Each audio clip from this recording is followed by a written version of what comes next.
نحمده ونصلي ونسلم على رسوله الكريم أما بعد فأعوذ بالله من الشيطان الرجيم بسم الله الرحمن الرحيم وإذ قلتم يا موسى لن نؤمن لك حتى نرى الله جهرة فأخذتكم الصاعقة وأنتم تنظرون ثم بعثناكم من بعد موتكم لعلكم تشكرون وظللنا عليكم الغمام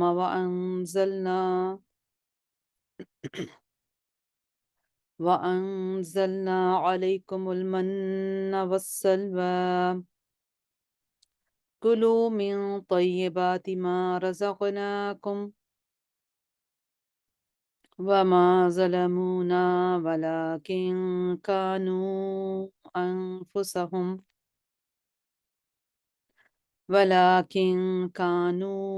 أنفسهم يظلمون رب اشرح لي صدري ويسر لي أمري واحلل عقدة من لساني يفقه قولي ربي يسر ولا تعسر وتمم بالخير وبك نستعين يا فتاح اللهم صل على محمد وعلى آل سيدنا محمد وبارك وسلم.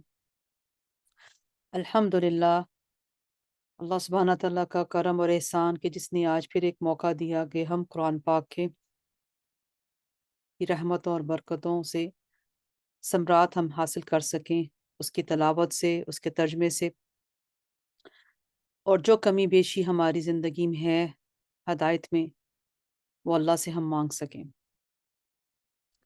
میری اللہ تعالیٰ سے دعا ہے کہ ہم اسپیشلی رمضان کے ان دنوں میں ہم قرآن پاک پہ غور و فکر کر سکیں، اس کو سمجھ سکیں، تاکہ آگے بھی ہمارا سلسلہ اسی طرح مستقل مزاجی میں رہے اور ثابت قدم رکھے ہمیں، آمین۔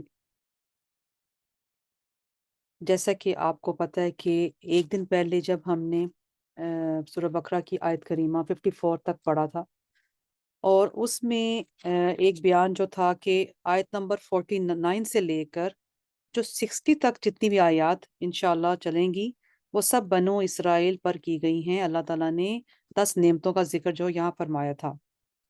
تو اب جو ہے 55 نمبر آیت تک ہیں، ہم 55 سے لے کر انشاءاللہ پوری کوشش ہے کہ 60 تک اس کو کمپلیٹ کیا جائے۔ تو اس کا ترجمہ پڑھتی ہوں۔ بسم اللہ الرحمن الرحیم۔ وَإِذْ قُلْتُمْ يَا مُوسَىٰ لَن نُّؤْمِنَ لَكَ حَتَّىٰ نَرَى اللَّهَ جَهْرًا، اور جب تم نے کہا اے موسیٰ ہم آپ پر ہرگز ایمان نہیں لائیں گے حتیٰ کہ ہم اللہ کو اپنے سامنے دیکھ لیں۔ حتیٰ نَرَى اللَّهَ، حتیٰ کہ ہم اللہ کو اپنے سامنے دیکھ لیں۔ سو تم فَأَخَذَتْكُمُ الصَّاعِقَةُ وَأَنْتُمْ تَنظُرُونَ، سو تم کو ایک کڑک نے پکڑ لیا اور تم اس منظر کو دیکھ رہے تھے۔ ثم بعثناکم من بعد، پھر ہم نے تمہاری موت کے بعد تمہیں دوبارہ زندہ کیا تاکہ تم شکر ادا کرو۔ تو اس کا ایک جو ہے تفسیر اس کی مختصر شروع کرتے ہیں انشاءاللہ۔ سورۃ بقرہ کی آیت نمبر 55، جیسے اللہ سبحانہ تعالیٰ نے فرما دیا کہ جب تم نے کہا اے موسیٰ ہم آپ پر ہرگز ایمان نہیں لائیں گے، تو یہاں حضرت موسیٰ علیہ السلام کا بنو اسرائیل کے طور پر لے جانا، اس حوالے سے ایک واقعہ جو ہے آپ کے ساتھ اب انشاءاللہ پڑھوں گی، شیئر کروں گی۔ امام محمد بن اسحاق نے بیان کیا ہے کہ حضرت موسیٰ اپنی قوم کی طرف لوٹے،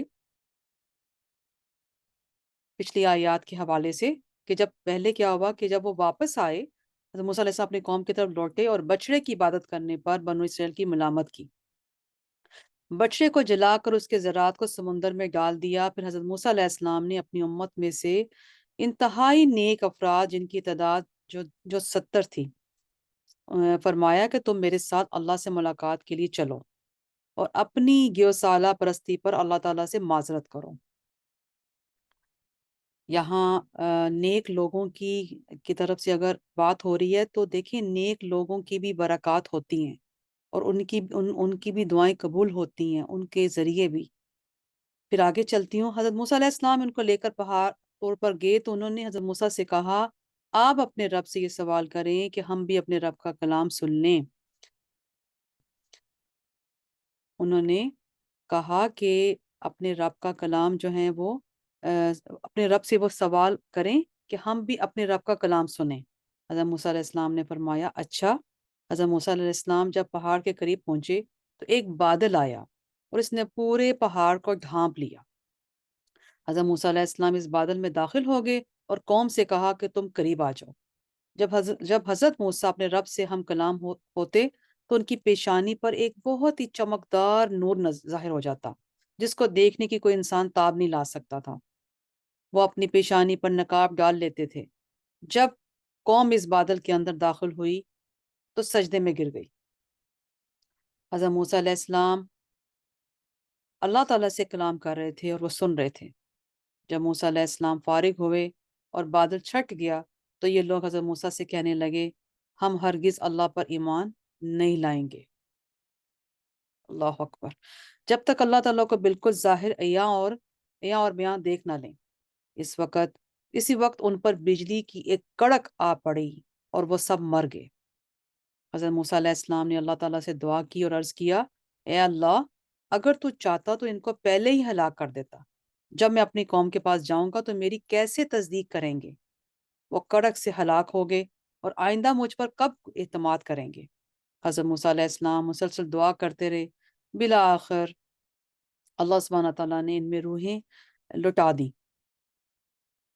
یہاں مسلسل دعا کرنے کا بھی ایک میسیج ہے کہ ہمیں اپنے رب سے مسلسل دعا کرتے ہی رہنا چاہیے۔ دعا ایک مومن کا ہتھیار ہے، اس کی قبولیت کا وقت مقرر ہے اور دعا قبول ہوتی ہے اور اس کے نہیں ہوتی اور اس کے نہ ہونے کی کوئی حکمت ہے۔ یہ سب سے بڑی جو ہے ایک اللہ سبحانہ تعالیٰ کی بلیسنگ ہے ہم پر کہ کہیں نہ کہیں کسی نہ کسی جگہ پہ دعا کا جو ہے اثر قبولیت کا اللہ سبحانہ تعالیٰ نے مختلف مراحل میں رکھا ہے۔ بہرحال آگے چلتی ہوں کہ پھر بنو اسرائیل نے جو بچڑے کی پرستش کی تھی اس پر توبہ کی، مگر اللہ تعالیٰ نے فرمایا جب تک یہ ایک دوسرے کو قتل نہیں کریں گے اللہ تعالیٰ ان کی توبہ قبول نہیں فرمائے گا۔ اللہ سبحانہ تعالیٰ کے دیدار کو طلب کرنا جائز ہے، لیکن بنو اسرائیل نے چونکہ کیا کر دیا؟ سرکشی، عناد سے دیدار طلب کیا، اس لیے ان کو بجلی کی کڑک کا عذاب ہوا۔ اللہ سبحانہ تعالیٰ کا دیدار جو ہے آخرت میں مسلمان اللہ تعالیٰ کا دیدار کریں گے، اور سورۃ الاعراف میں بھی جو اس کی جو مفصل جو ہے جو بحث ہے وہ آپ کو ملے گی انشاءاللہ۔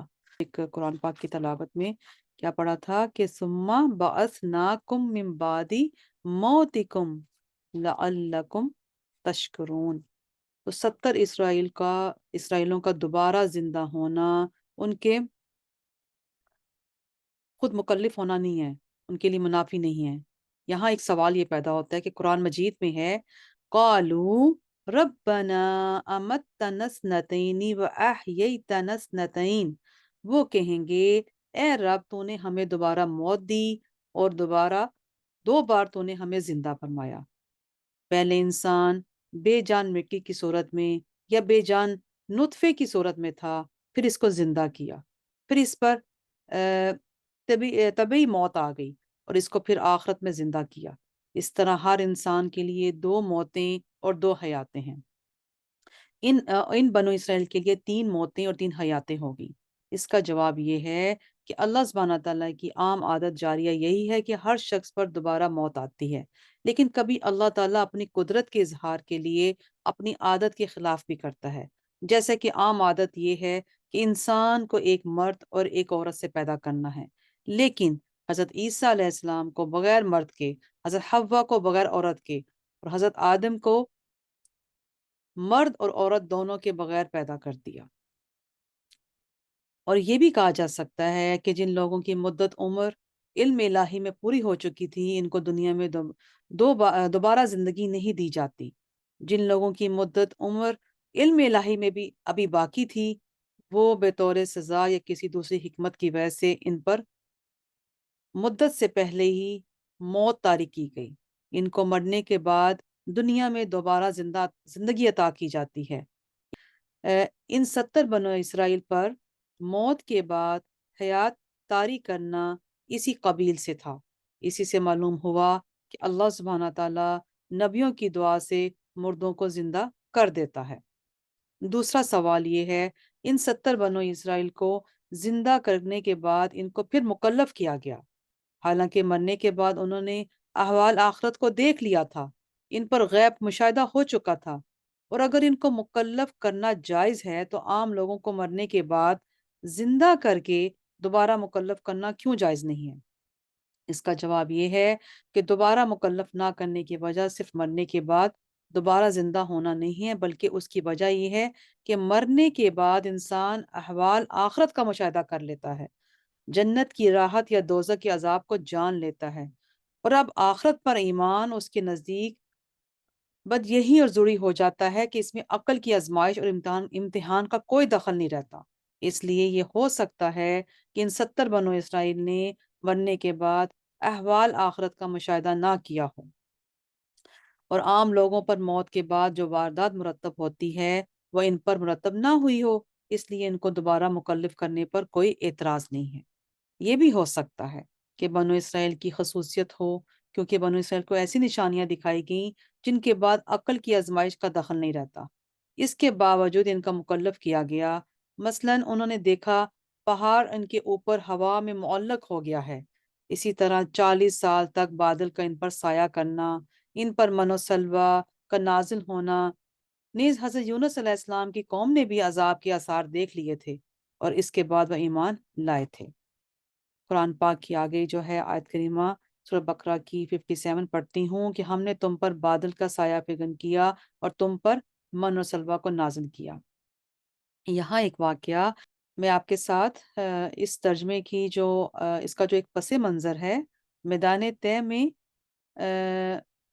بنو اسرائیل کی جو ان کا جو پس منظر تھا اور پیش منظر اور اللہ تعالیٰ کی نعمتوں کے بیان میں علامہ قرطبی لکھتے ہیں کہ بنو اسرائیل کو یہ حکم دیا گیا کہ وہ جب بارین کے شہر میں داخل ہوں، ان کے خلاف جہاد کریں۔ انہوں نے حضرت موسیٰ سے کہا، آپ اور آپ کا رب ان سے جنگ کریں، ہم یہی بیٹھے رہیں گے، ہم جنگ نہیں کریں گے۔ ان کی اس گستاخی کی سزا کے طور پر ان کو میدان طے میں 40 سال تک رکھا گیا۔ میدان طے مصر اور شام کے درمیان 500 ایک میل ایک فاصلہ ہے، 500 ایک 3 شرعی میل کا آپ سمجھ لیں ہوتا ہے 500 فرسخ، تو ایک وسیع اور عریض میدان تھا۔ تو اس کے حوالے سے اس کی تفسیر اور پس منظر کو سمجھتے ہیں کہ انہوں نے کیا کیا کہ بنی اسرائیل کا اصل وطن ملک شام تھا۔ حضرت یوسف علیہ السلام کے دور میں یہ لوگ مصر آ کر مقیم ہوئے۔ فرعون مصر کی غلامی کا دور بھی ان لوگوں نے مصر میں گزارا۔ بالآخر اللہ تعالیٰ نے حضرت موسیٰ علیہ السلام کے ذریعے انہیں نجات عطا فرمائی۔ فرعون سمندر میں غرق ہوا اور بنی اسرائیل نے اطمینان کا سانس لیا۔ اس دوران ملک شام پر قوم عمالقہ قابض ہو چکی تھی۔ فرعون کی غلامی سے نجات حاصل کرنے کے بعد بنی اسرائیل کو حکم ہوا کہ عمالقہ سے جہاد کر کے ان سے اپنا وطن آزاد کرائیں۔ بنی اسرائیل جہاد کے لیے ملک شام کی طرف روانہ ہوئے۔ جب یہ عمالقہ کی حدود کے قریب پہنچے تو ان کی قوت اور طاقت کا حال سن کر ہمت ہار بیٹھے، خود یعنی کہ اپنے آپ کو انہوں نے کمزور پڑ گئے اور جہاد سے منہ موڑ کر واپس لوٹے۔ کیا آپ کو یہ نہیں لگتا کہ انسان کی جو عمل کا جو دار و مدار اس کی نیتوں پر ہوتا ہے؟ اگر انسان کے دلوں میں نیت نہ اچھی ہو، سرکشی ہو، اناد ہو اور مختلف چیزیں ایسی ہوں جو کہ اس کا امپیکٹ کام کرتے وقت کمزور نظر آئے، تو یہ کتنی بڑی ہمارے لیے یہ ایک ایک سمجھنے کے لیے بات ہے۔ تو جب جہاد سے منہ موڑ کر واپس لوٹے تو اللہ تعالیٰ نے ان کے اس جرم کی سزا یوں دے دی کہ اپنے گھروں تک جانے کی فکر میں دن بھر سفر کرتے، رات بسر کرنے کے بعد صبح کو اپنے آپ کو وہیں پاتے جہاں سے گزشتہ صبح انہوں نے سفر کا آغاز کیا ہوتا۔ اسی پریشانی حال کے عالم میں 40 سال انہوں نے میدان طے میں گزار دیے۔ اس وادی میں نہ کوئی سایہ اور دار درخت اور نہ ہی کوئی عمارت، نہ پینے کے لیے پانی، نہ کھانے کے لیے کوئی چیز، نہ ضرورت زندگی کے دیگر لوازمات۔ اس بے سر و سامانی کے عالم میں حضرت موسیٰ علیہ السلام کی دعا سے ان کے لیے سب سامان مہیا ہو گئے۔ اللہ تعالیٰ نے دھوپ سے بچاؤ، سایہ کے حصول کے لیے بادل بطور سائبان نازل فرما دیا، کھانے کے لیے من و سلوہ بھیج دیا۔ من اور سلوہ کے بارے میں مختلف اقوال ہیں، اور صحیح قول یہی ہے کہ من سے مراد ترنجبین ہے، جو ایک نفیس شیریں ذائقہ اور ذائقہ دار مادہ تھا جو شبنم کی طرح صبح کے وقت آسمان سے اترتا اور کثیر مقدار میں چھوٹے چھوٹے درختوں پر جو ہے وہ حامد ہو جاتا تھا۔ سلوہ کے بارے میں بھی معتد اقوال ہیں، صحیح قول یہی ہے کہ وہ بٹیر تھا۔ بعض نے کہا وہ بھنا ہوا اترتا تھا، اور بعض کا قول ہے کہ بکثرت زندہ پرندے ان کے پاس جمع ہو جاتے تھے، وہ انہیں زندہ پکڑ لیتے اور ذبح کرتے۔ الغرض من و سلوہ ان کی شیریں اور نمکین غذائیں تھیں جنہیں کھاتے تھے۔ حضرت موسیٰ علیہ السلام نے اللہ تعالیٰ کے حکم سے پتھر پر عصا مارا، اس سے پانی کے چشمے جاری ہو گئے۔ تاریکی دور کرنے کے لیے عمودی شکل میں ایک روشنی ظاہر ہو جاتی تھی۔ لباس کے بارے میں اللہ تعالیٰ نے حضرت موسیٰ علیہ السلام کا معجزہ اس طرح دکھایا کہ ان لوگوں کے کپڑے میلے ہوتے نہ میلے ہوتے نہ پھٹتے، اور ان کے بچوں کے جسم کے ساتھ ساتھ بچوں کا لباس بھی بڑھتا رہتا تھا۔ کتنا بڑا معجزہ تھا یہ۔ اللہ سبحانہ تعالیٰ کا ارشاد ہے آیت کریمہ، اور جب ہم نے کہا اس شہر میں داخل ہو اور اس میں تم جہاں سے چاہو بلا روک ٹوک کھاؤ، اور دروازے میں جھکتے ہوئے داخل ہونا، اور یہ کہو حطہ ہمارے گناہ معاف فرما۔ سورہ بقرہ کی آیت نمبر 58 ہے۔ اس کو انشاءاللہ میں اس کی دوبارہ اس کا میرے خیال میں قرآن کی تلاوت اس میں نہیں ہوئی، اس کو ہم پڑھتے ہیں۔ وَإِذْ قُلْنَا ادْخُلُوا هَٰذِهِ الْقَرْيَةَ فَكُلُوا مِنْهَا، اور جب ہم نے کہا ادخلو یعنی کہ داخل ہو جاؤ سب، هَٰذِهِ الْقَرْيَةَ اس هَٰذِهِ الْقَرْيَةَ یعنی کہ اس گاؤں میں، اس شہر میں، فَكُلُوا مِنْهَا حَيْثُ شِئْتُمْ، اور اس میں تم جہاں سے چاہو بلا روک ٹوک کھاؤ، رغدا دروازے میں، رغداً وادخلوا الباب سجدا وقولوا حطة نغفر لكم خطاياكم، اور جب ہم نے کہا اس شہر میں داخل ہو اور اس میں تم جہاں سے چاہو بلا روک ٹوک کھاؤ، آسودگی کے ساتھ کھاؤ۔ رغدہ ہوتا ہے آسودگی کے ساتھ، اور دروازے میں جھکتے ہوئے داخل ہونا، اور یہ کہو حطہ حطۃ ہمارے گناہ معاف فرما۔ اس کا مطلب تو نغفر لکم تو ہم تمہارے گناہ معاف کر دیں گے، حطۃ نغفر لکم خطایاکم، اور یہ کہو حطہ ہمارے گناہ معاف فرما تو ہم تمہارے گناہ معاف کر دیں گے۔ وَسَنَزِيدُ الْمُحْسِنِينَ، اور ان قریب نیکی کرنے والوں کو زیادہ اجر دیں گے۔ تو یہاں اگر تک پڑھتے ہیں سورہ بقرہ کی آیت نمبر 58 میں، علامہ قرطبی لکھتے ہیں جمہور کے قول کے مطابق اس شہر سے مراد بیت المقدس ہے۔ ایک قول یہ ہے کہ اس سے مراد جو ہے وہ ریحہ ہے۔ ابن کیسان نے کہا اس سے مراد شام ہے۔ مختلف اقوال، لیکن جمہور کے قول کے مطابق سے مراد بیت المقدس ہے۔ اس آیت میں ایک اور نعمت کا بیان ہے۔ اللہ سبحانہ تعالیٰ نے ان کو میدان طے سے نجات دی اور بیت المقدس میں داخل ہونے کا عنایت فرمایا۔ اس کی تفصیل اس طرح ہے جیسا کہ پچھلی ہم نے آیات میں بیان فرمایا کہ بنو اسرائیل 40 سال تک میدان طے میں رہے۔ اس عرصے میں پہلے حضرت ہارون کی اور پھر حضرت موسیٰ علیہ السلام کی وفات ہو گئی۔ حضرت موسیٰ علیہ السلام کے بعد حضرت یوشع بن نون علیہ السلام نے قوم عمالقہ سے جہاد کیا، جیسے میں نے آپ سے پہلے بھی ذکر کیا اس بات کا۔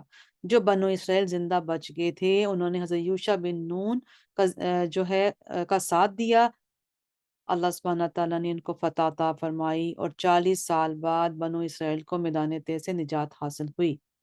جب بیت المقدس میں فاتحانہ شان سے داخل ہونے کا وقت آیا تو اللہ تعالیٰ نے فرمایا بیت المقدس کے دروازے میں سجدہ کرتے ہوئے داخل ہونا اور حطۃ ہمارے گناہوں کو معاف فرما کہتے ہوئے داخل ہونا، مگر یہ لوگ اللہ کے حکم کے برخلاف جو ہے اپنے آپ کو گندم بالی میں کہتے ہوئے داخل ہو گئے۔ اس سے ان کی مراد یہ تھی کہ ان کو گندم چاہیے۔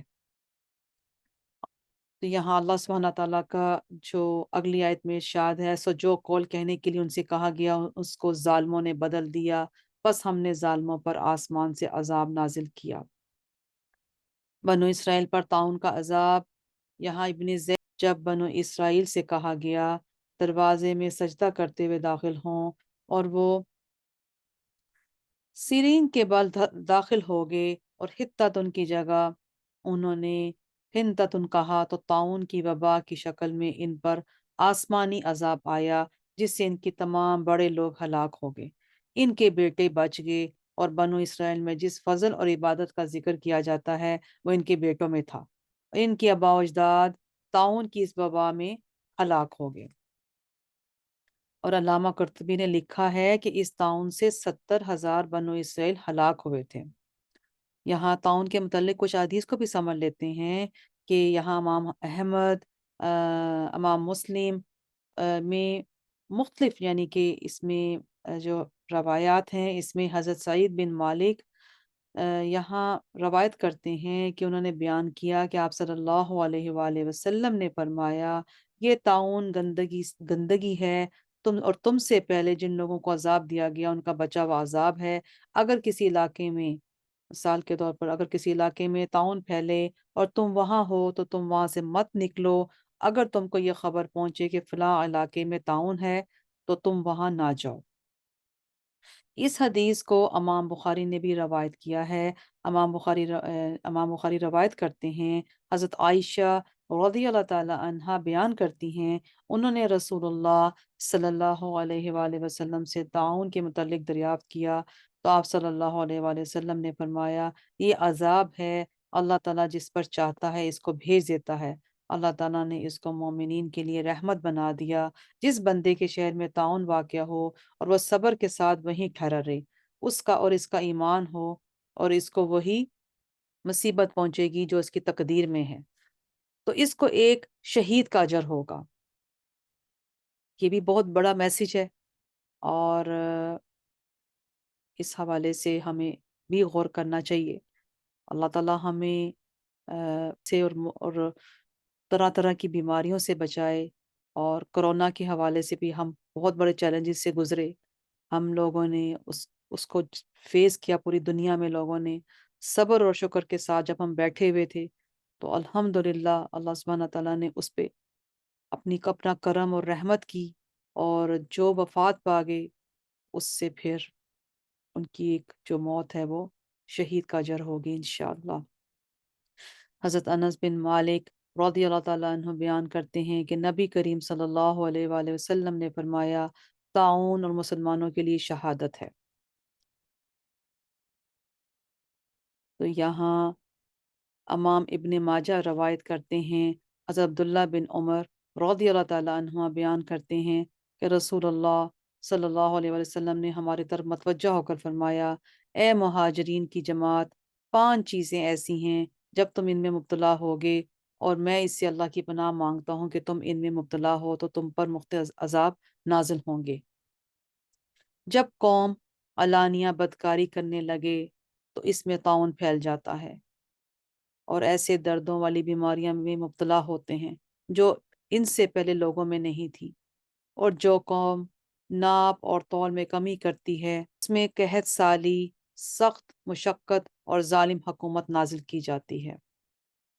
جو لوگ زکوٰۃ ادا نہیں کرتے وہ بارش سے محروم کر دیے جاتے ہیں، اور اگر جانور نہ ہوتے تو ان پر بارش بالکل نہ ہوتی، اور جو لوگ اللہ اور اس کے رسول سے عہد شکنی کرتے ہیں ان پر ان کے دشمنوں کو مسلط کر دیا جاتا ہے، اور جو ان کے بعض اموال کو لوٹ لیتے ہیں، اور جو آئمہ اور حکمران کتاب اللہ کے مطابق فیصلے نہیں کریں گے، وہ آپس کی جنگوں کے خوف میں مبتلا رہیں گے۔ اللہ سبحانہ تعالیٰ مجھے اور تمام مسلمان مومنین مومنات کو ہر قسم کے حادثات سے اور بیماریوں سے بچائے، آمین ثم آمین، وما علینا الا البلاغ المبین۔ سبحانک اللہم و بحمدک، نشہد ان لا الہ الا انت، نستغفرک و نتوب الیک، وصلی اللہ تعالی علی خیر خلقہ وعلی آلہ و اصحابہ اجمعین برحمتک یا ارحم الراحمین۔